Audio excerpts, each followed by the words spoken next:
Tra 20 anni non sarete delusi dalle cose che avete fatto, ma da quelle che non avete fatto. Levate dunque l'ancora, abbandonate i porti sicuri, catturate il vento nelle vostre vele, esplorate, sognate, scoprite. Essere ciò ogni giorno della vita è unico, ma abbiamo bisogno che accada qualcosa che ci tocchi per ricordarcelo. Non importa se otteniamo dei risultati o meno, se facciamo bella figura o no, in fin dei conti l'essenziale per la maggior parte di noi è qualcosa che non si vede, ma si percepisce nel cuore. Un cammino fatto di rarissimi momenti di grande intensità e di innumerevoli intervalli. La maggior parte degli uomini però, non conoscendo i momenti magici, finisce col vivere solo gli intervalli.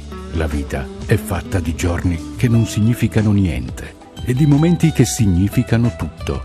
Ecco perché noi crediamo in quello che facciamo, in ogni momento della nostra giornata, per voi, in ogni angolo del mondo, in strada, in auto, con gli amici, da soli, al bar, a casa, noi ci siamo tutti i giorni, per voi che costantemente ci seguite e amate in ogni sua forma lo sport, nazionale o regionale. Per questo abbiamo deciso di continuare e, se possibile, allargare sempre di più la nostra e vostra informazione sportiva, in obiettivi sempre più grandi e prestigiosi. Siamo in continua evoluzione per voi.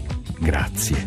Il direttore della testata sportiva giornalistica Renato Scanu e Radio Star, in tutto il mondo su telesardegna.network.com, perché se ami la vita, rispetta lo sport.